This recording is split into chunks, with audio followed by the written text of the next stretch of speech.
After the landslide victory, the government formation process has picked up pace in the NDA camp. A broad consensus has been reached as the Nitish 10.0 is taking shape. It has been decided that Nitish Kumar will take oath as the Chief Minister, and the oath ceremony will be held on the 20th of November at the Gandhi Maidan in Patna, where preparations, by the way, are ongoing in full swing.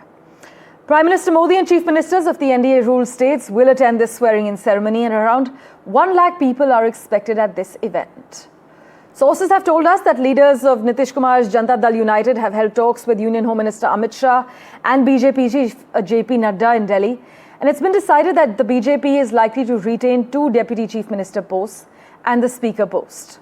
Meanwhile, sources add that there is also a chance that a woman could be picked up for the post of Deputy Chief Minister, and 9th-time MLA from Gaya, Prem Kumar likely is supposed to be appointed as the Speaker. लगातार 8वीं बार से ज़्यादा हो गया है। आप लगातार गया टाउन से जीतते आ रहे हैं सर, क्या कहेंगे? जनता का आशीर्वाद है और मैं लगातार बिहार की राजनीति में 50 वर्षों से सड़क से लेकर विधानसभा तक जनता का आवाज़ बुलंद करने का काम किया। सरकार में जब आए तो बिहार का विकास करने का काम किया और गया में सुख हो दुख हो, शादी हो, विवाह हो, श्राद्ध हो, जन्मदिन किसी का हो, यानी पूरे गया जी को अपना परिवार में मानता हूँ। उनके हर मैंने अच्छे बुरे दिनों में, तकलीफ में, अच्छे में, सुख में, दुख में साथ रहा जाकर उसी का वजह के लगातार 9वीं बार गया की जनता का आशीर्वाद मिला। गया जी में कमल खिला है जाकर के, और दूसरी ओर देश के माननीय प्रधानमंत्री जी का जो योगदान रहा है। सर, चर्चा चल रही है कि इस बार आपको बिहार विधानसभा का अध्यक्ष बनाया जा सकता है। एक बड़ी जिम्मेदारी पार्टी आपको देने जा रही है, कैसे निभाएंगे? वैसे इसकी जानकारी मुझे है नहीं। अभी तक पार्टी के द्वारा संगठन में, सरकार में जो जिम्मेदारी दी गई है, हम उस पर खरे उतरने का प्रयास किया। पता नहीं ये क्यों भ्रम है। चीफ मिनिस्टर नीतीश कुमार के नेतृत्व में हम चुनाव लड़े, आगे भी नीतीश कुमार ही मुख्यमंत्री होंगे, लेकिन उसकी प्रक्रिया है।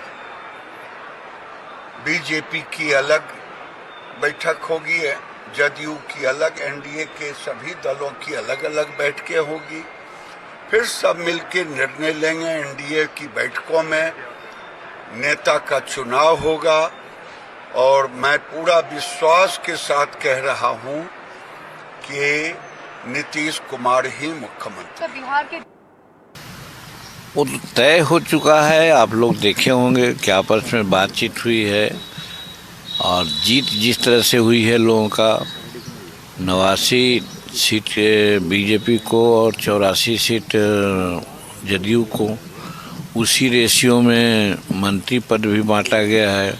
मुख्यमंत्री होंगे नीतीश कुमार जी, और अलग अलग बैठकें हो गई है। जदयू की बैठक हो गई है, भाजपा की बैठक हो गई है, और सम्मिलित बैठक 19 को संभवतः होगी। Raman Rai joins us with further clarity at this point. Raman, sources are indicating that the BJP is likely to retain 2 Deputy Chief Minister posts, and the LJP meanwhile is set to get 2 ministries. Take us through the murmurs behind the scenes.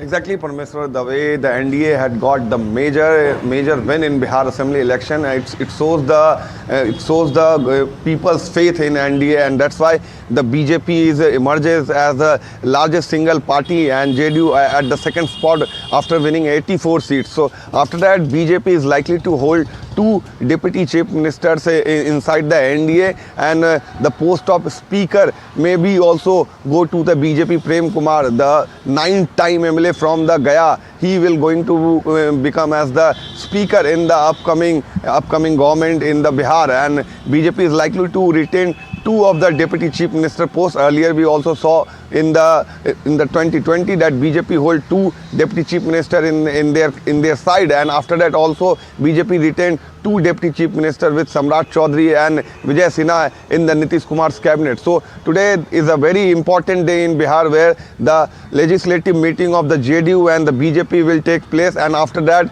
the NDA legislative meeting will also take place in Patna, and tomorrow Chief Minister Nitish Kumar will take oath as the Chief Minister of the Bihar 10th time, and therefore Prime Minister Modi and the NDA ruled states Chief Minister will also witness that historic ceremony in the Gandhi Maidan.